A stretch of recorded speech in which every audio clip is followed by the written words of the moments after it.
Welcome back. Pascal's law पर based है ये क्वेश्चन, राइट। पास्कल्स लॉ पिछले लेक्चर में हमने डिस्कस किया। पास्कल्स लॉ क्या कहता है कि अगर फ्लूइड कन्फाइंड है तो pressure at one point will be equal to pressure at another point. ये एकदम शॉर्ट प्रेजेंटेशन हो गया पास्कल्स लॉ का। तो यहाँ पे क्या कहा है, क्वेश्चन कह रहा है कि identify the areas of B, C and D. B, C और डी के एरियाज आइडेंटिफाई करने हैं हमको।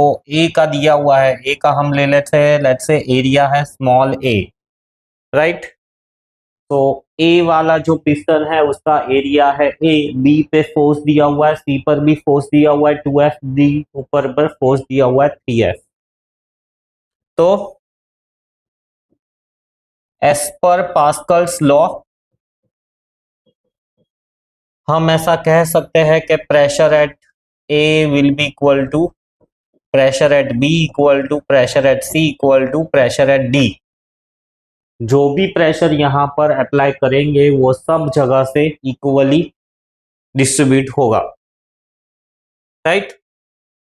तो pressure at A will be equal to F upon A, area of cross section A है बी पे। बी पे अगर फोर्स एफ अपॉन 2 है तो एरिया ऑफ क्रॉस सेक्शन कितना हो जाएगा बी का। तो that implies that area of cross section of the B will be equal to F upon 2F into ये ए ऊपर चला जाएगा। So area of B will be equal to A/2। ये आ गया पहला answer. Same way P A equal to P C, तो P A दिया हुआ है F upon A, P C, C पे है फोर्स 2F और इसका एरिया चाहिए। तो this implies that A C will be equal to 2F A upon F, F F cancel, A C will be equal to 2A। ये आ गया area सी का। और सेम वे डी का भी तुम कैलकुलेट कर सकते हो। F upon A is equals to, D के लिए दिया हुआ है 3F और एरिया ऑफ पिस्टन डी, तो area of the piston D will be 3F upon F into A, F F cancel, area of piston D will be 3 times the A. और जो size दी हुई है, राइट, उस पर से भी आइडेंटिफाई हो जा रहा है कि इसी हिसाब से एरियाज है। So application of the Pascal's law.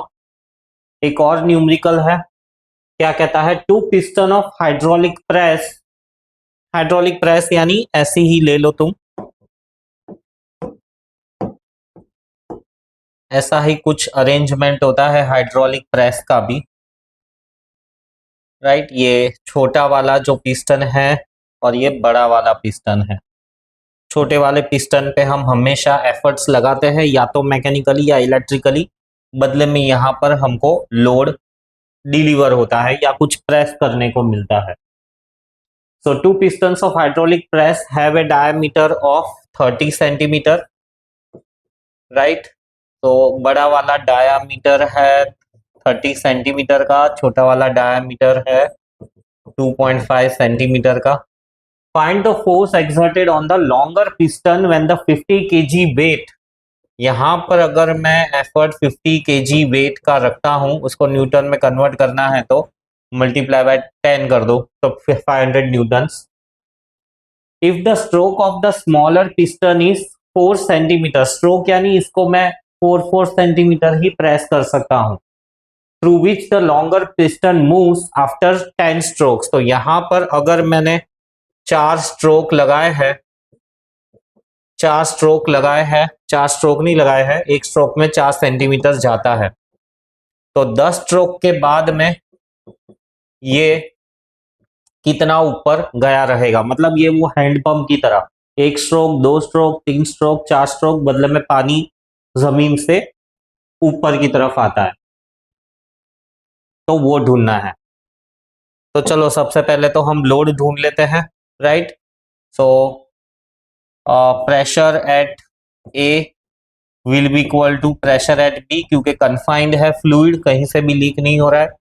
Pressure at A will be equal to force upon area, कितना हो जाएगा पाई आर स्क्वायर 2.5/2 का स्क्वायर, क्योंकि रेशियो में है तो यूनिट कन्वर्जन की जरूरत नहीं है, और इसका एरिया है पाई आर स्क्वायर। दोनों साइड से ये सेंटीमीटर को मीटर में कन्वर्जन करोगे कट हो ही जाने वाला है। सो लोड आएगा, पाई भी cancel, 500 into 15 divided by 2.5 into 2.5 और ऊपर 4 चला जाएगा। सो 3 5 are 15, 3 5 are 15, right? 500 into 9 into 4 by 25 into 100, 20,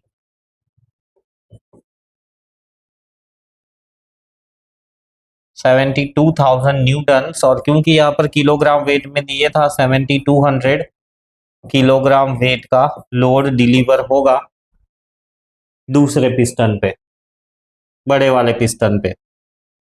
और अब डिस्टेंस कैलकुलेट करना है, राइट? तो उसके लिए वर्क डन का concept, work done on the input side will be equal to work done on the output side. Work done on the input side is, force कितना है इनपुट साइड पे 50 kilo का, और कितना डिस्टेंस मूव कर रहा है 4 सेंटीमीटर, राइट?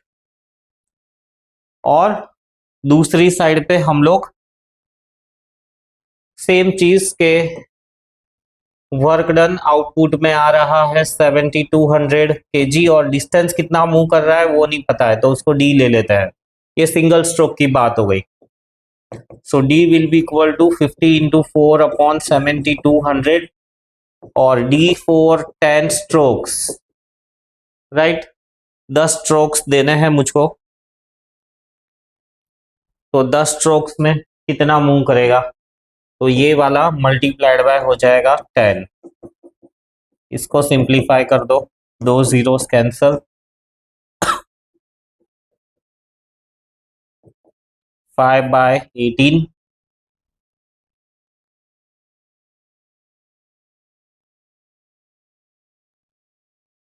सेंटीमीटर के मीटर, और इसको सेंटीमीटर में कन्वर्ट करना है।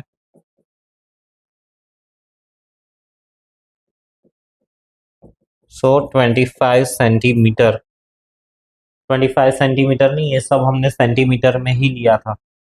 ये सेंटीमीटर में था तो ये भी सेंटीमीटर में ही है।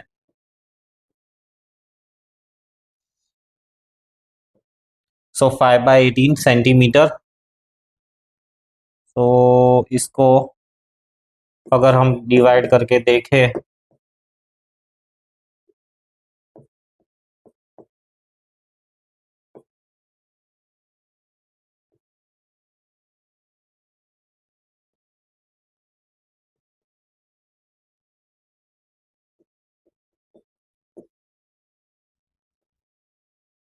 सेवन 0.27 सेंटीमीटर ऊपर जाएगा। मतलब पहला वाला पिस्टन 4 सेंटीमीटर नीचे जाएगा, बदले में वो वाला 0.2 सेंटीमीटर ऊपर की तरफ जाएगा। सो पास्कल्स लॉ का एप्लीकेशन था ये। नेक्स्ट है हाइड्रोलिक लिफ्ट, हाइड्रोलिक प्रेस बोल दो या हाइड्रोलिक ब्रेक्स बोल दो, ये हाइड्रोलिक प्रेस वाला ही काम था। तो हाइड्रोलिक प्रेस में जनरली यहाँ पर सामान रखते हैं और उसको दबाते हैं, मे भी ऐसा जरूरी नहीं ऊपर की तरफ भी दबाए। तुमने ये देखा होगा कि कैन्स वगैरह होते हैं तो उसको ऐसा क्रश करके एक छोटा सा बंच बनाते हैं, उसको भी हाइड्रोलिक प्रेस कहते हैं। तो कुछ प्रेसिंग करना हो with the help of Pascal's law तो उसको हम कहते हैं hydraulic press. Hydraulic lift, right? Car वगैरह पंचर हो जाती है तो हम जैक से कार को लिफ्ट करते हैं, hydraulic lift, right? Service station वगैरह में कार को ऐसा लिफ्ट करते हैं, तुमको पिस्टन और सिलेंडर का अरेंजमेंट दिखेगा।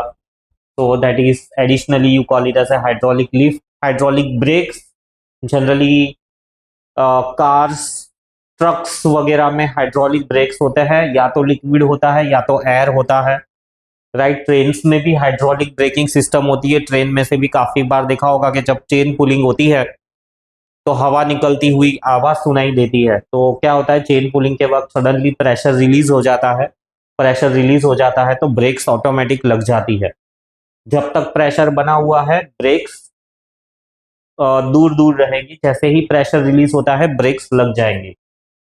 तो हाइड्रोलिक ब्रेक्स ये सब के सब पास्कल्स लॉ पर ही काम करते हैं। It is used to lift the heavy loads. Its working is based on the Pascal's law. Right, the small force applied on the smaller piston, यहाँ पर ये स्मॉलर पिस्टन है। राइट, ब्रेक्स में यहाँ पर जहां पर हम पैर लगाते हैं वो स्मॉलर पिस्टन है। Will be appearing as a very large force on the larger piston.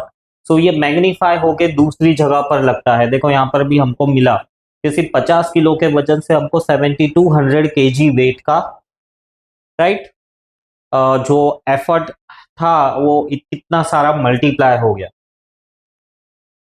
तो hydraulic lift, hydraulic press, hydraulic brakes completely Pascal's law पर ही काम करते हैं। इधर जितना प्रेशर होगा सेम प्रेशर इधर भी होगा, बट यहाँ पर जो एफर्ट होगा वो मे बी 10 टाइम्स, 20 टाइम्स और मे बी 100 टाइम्स मल्टीप्लाई होके यहाँ पर डिलीवर होगा, ब्रेक्स लग जाएंगे। एटमॉस्फेरिक प्रेशर, एटमॉस्फेरिक प्रेशर का मतलब हमारे ऊपर एक इनविजिबल एयर कॉलम है ना। ये इनविजिबल एयर कॉलम हम पर जो प्रेशर लगाता है इसको हम कहते हैं atmospheric pressure. Atmospheric pressure at any point is equals to the weight of the vertical column of air of unit cross sectional area extending from that point to the earth's atmosphere. So atmospheric pressure हवा की वजह से हम पर लगने वाला pressure उसको हम कहते हैं एटमॉस्फेरिक प्रेशर। सो जो इनविजिबल एयर कॉलम है उसकी वजह से जो हमारे ऊपर प्रेशर पड़ता है उसकी वैल्यू है 1.013 into 10 to the power 5 pascals, यानी approximately 10 to the power 5 pascals. Pascals यानी न्यूटन पर मीटर स्क्वायर, मतलब 1 मीटर स्क्वायर के एरिया में, राइट, 1 मीटर स्क्वायर के एरिया में ऐसा ये ऐसी एक प्लेट है। अगर ये 1 मीटर स्क्वायर की है, इसकी लेंथ भी 1 मीटर और ब्रेड्थ भी 1 मीटर, तो 1 मीटर बाय 1 मीटर कितना हो गया, ये आधे बोर्ड की साइज जितना। इस पर कितना वजन है, 10 टू द पावर 5 न्यूटन। उसको मैं अगर केजीएफ में कर दूं तो 10,000 केजीएफ का वजन है। इतना सारा प्रेशर एटमॉस्फेयर हम पर लगाता है। फिर है experiments to demonstrate the atmospheric pressure. Crushing can experiment, बचपन में पढ़ा ही होगा, राइट। क्या है क्रशिंग कैन एक्सपेरिमेंट?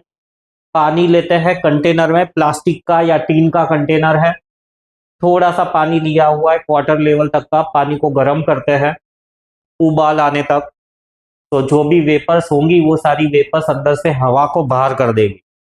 जैसे ही हमको ये नैरो ओपनिंग में से वेपर्स आती हुई दिखती है, हम स्टव को बंद कर देंगे और इंस्टेंटली कैप लगा देंगे। अब कैप लगाने के बाद या तो तुम रुको, उसको अपने आप ठंडा होने दो।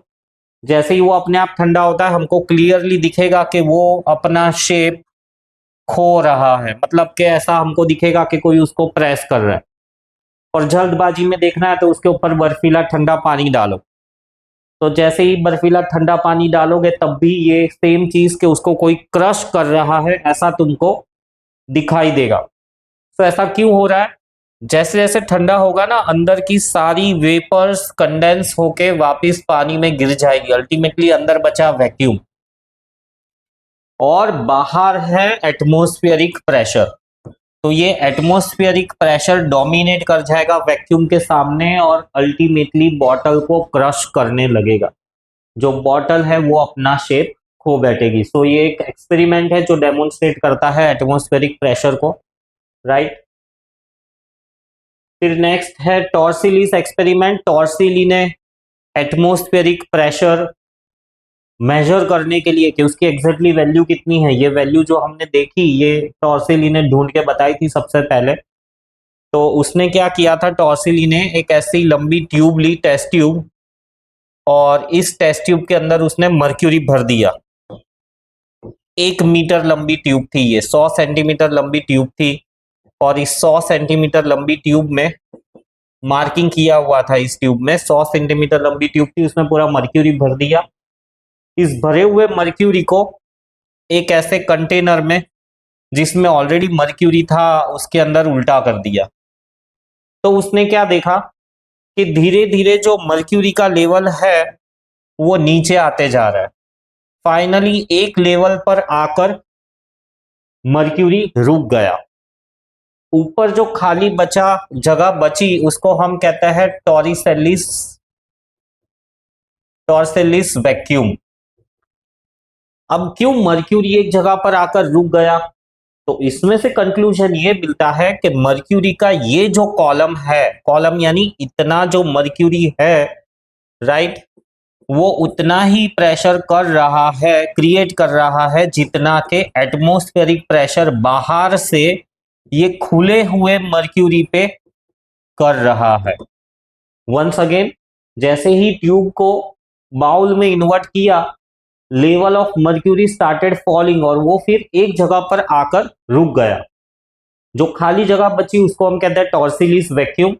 एक जगह पर रुक गया, क्यों? क्योंकि ये हाइट मर्क्यूरी का, ये कॉलम मर्क्यूरी का जो प्रेशर क्रिएट कर रहा है वो प्रेशर उतना ही है जो कि बाहर से मर्क्यूरी की फ्री सरफेस पर पड़ रहा है। इसी चीज को मैथमेटिकल फॉर्मेट में कन्वर्ट करें तो pressure due to mercury column is equals to atmospheric pressure. और ये जिस हाइट पे आके रुका था वो हाइट, ये हाइट मिली 76 सेंटीमीटर। फ्री सरफेस यहां पर है तो यहां से हम हाइट मेजर करेंगे। सो इस चीज का अगर हम आगे कैलकुलेट करें तो मर्क्यूरी की वजह से लगने वाला pressure, height into density into gravity, will give you the atmospheric pressure. So value substitute करो। हाइट ऑफ मर्क्यूरी थी 76 सेंटीमीटर, इसको कन्वर्ट कर दो मीटर्स में।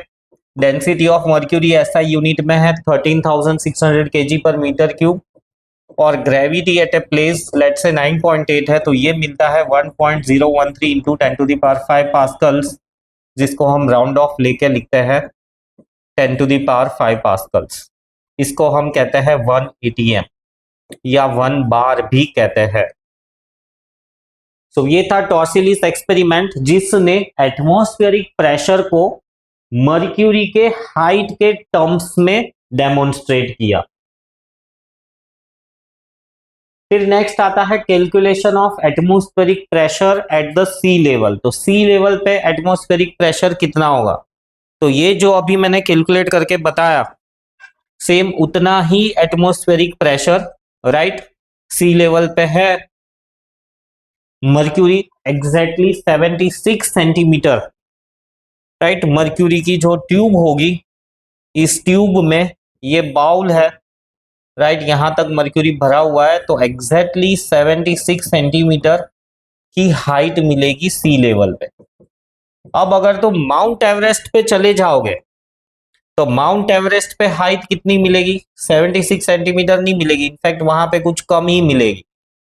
लेट से वहां पर हमको मिलती है 68 सेंटीमीटर, क्योंकि माउंट एवरेस्ट पे एयर कॉलम कम हो जाएगा, है ना। सी लेवल पे एयर कॉलम लेट से एटमॉस्फेयर यहां तक है तो ये एयर कॉलम है सी लेवल पे। अब जैसे ही तुम माउंट एवरेस्ट पे पहुंच जाते हो तो देखो एयर कॉलम छोटा सा हो गया। अब एयर कॉलम छोटा हो गया तो प्रेशर भी कम एक्सर्ट करेगा, मतलब मर्क्यूरी की कम हाइट एग्जैक्टली एटमॉस्फेयर जितना प्रेशर बना लेगी। और कैलकुलेशन हमने ये देखा एटमॉस्फेरिक प्रेशर का। फिर नेक्स्ट है calculating height of the atmosphere. अब सी लेवल पे हमको मिला 10 टू द पावर 5 पास्कल्स, तो इस हिसाब से अगर हम हाइट कैलकुलेट करें, राइट, तो कितनी मिलती है हमको एटमॉस्फेयर की height? Density of the air is 0.1.3 kg पर मीटर क्यूब। 1.3 kg पर मीटर क्यूब। ग्रेविटी लेट से हम सिंप्लीफिकेशन के लिए 10 ले लेते हैं तो हाइट मिलेगी 10 to the power 5 upon 10 into 1.3। So ये मिलेगा 10⁴ अपॉन 1.3। 1.3 से अगर हम डिवाइड करें, राइट, लेट्स से 100 लेके डिवाइड करते हैं,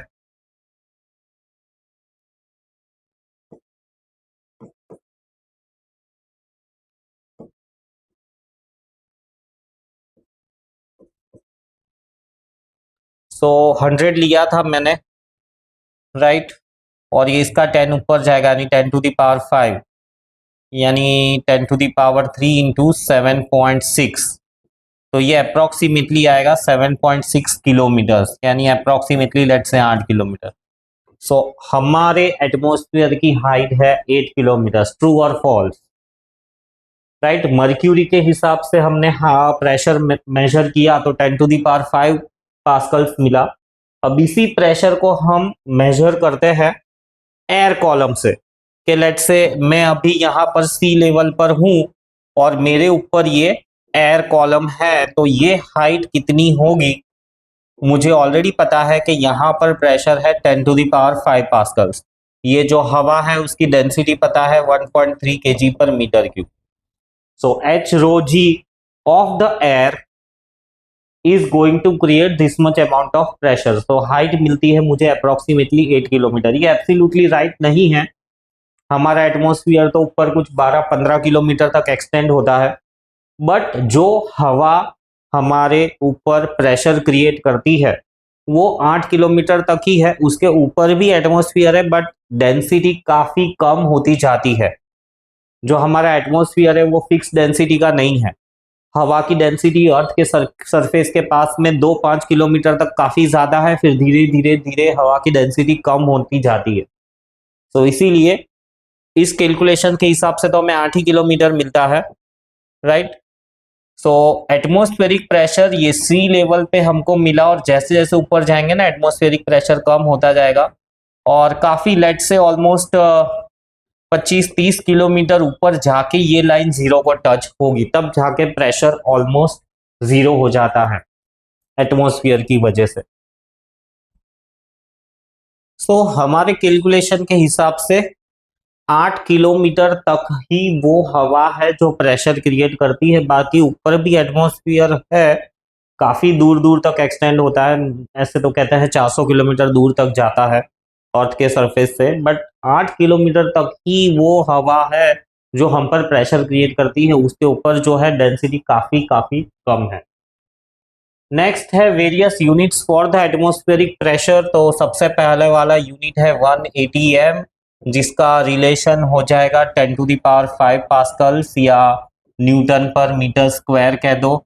1 atm का मतलब होता है 1 बार भी होता है, राइट। 1 atm को हम सेंटीमीटर्स ऑफ मर्क्यूरी में भी रिप्रेजेंट करते हैं, इसको mm में भी काफी बार रिप्रेजेंट करते हैं एक्यूरेसी के लिए, राइट। फिर इसके बाद में psi भी यूज होता है। 1 psi is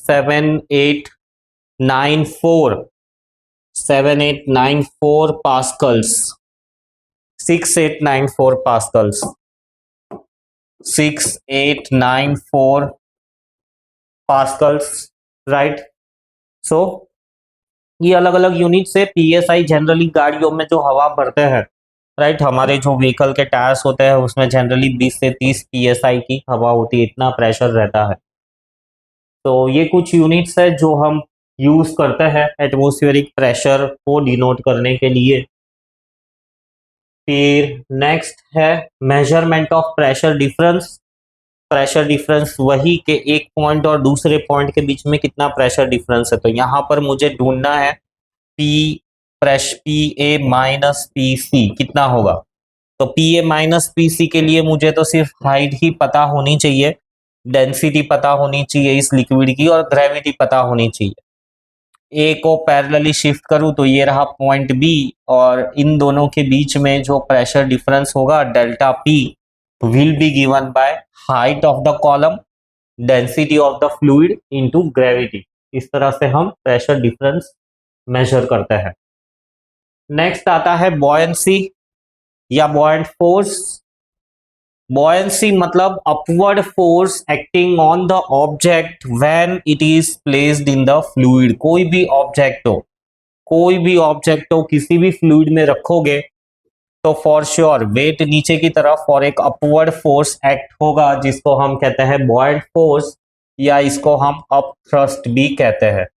so up thrust, जब भी किसी ऑब्जेक्ट को फ्लूइड में रखोगे, अभी मैं हवा में खड़ा हूं, हवा में मतलब मेरे आसपास हवा है, तो हवा भी मुझे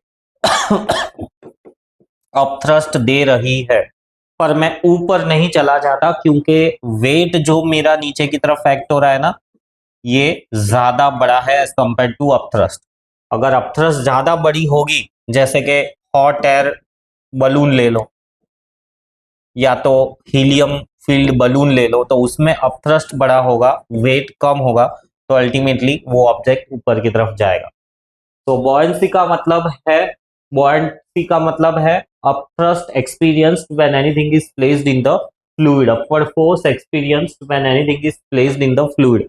पानी में भी जब हम जाते हैं, राइट, तो हमको लगता है कि हमारा वजन कहीं पे खो गया, हम हल्कापन फील करते हैं। हल्कापन यानी वजन से हल्कापन फील करते हैं, स्वभाव से नहीं। तो वो हल्कापन अपथ्रस्ट की वजह से आता है। पानी हम पर ऊपर के डायरेक्शन में फोर्स लगाता है, वेट नीचे की तरफ, अल्टीमेटली जो नेट वेट है हमारा, वो एक्चुअल वेट जो था हमारा उसमें से अपथ्रस्ट रेड्यूस हो गई। तो ये वेट हम फील करते हैं जब हम पानी में होते हैं। जब हम हवा में होते हैं तब हमको यही वेट फील होता है, क्योंकि हवा की वजह से लगने वाला अपथ्रस्ट ऑलमोस्ट नेग्लिजिबल हम कंसीडर करते हैं। आर्किमेडीज ने ये कहा था कि कितना अपथ्रस्ट लगेगा। It states that when the body is immersed wholly or partially in the liquid at rest, it loses some of its weight. The loss in weight of the body is equal to the weight of the liquid displaced by the immersed part of the body. अब इन चीजों को mathematical form में बहुत अच्छे से समझो। सो एक mathematical format तो यही बनता है, upthrust is equals to weight of fluid displaced by immersed part of the body। इसका मतलब कि अगर मैं पानी में घुटनों तक हूं, है ना, तो मुझे जो वॉल्यूम मैंने ऑक्यूपाई किया हुआ है उतना ही अपथ्रस्ट लगेगा।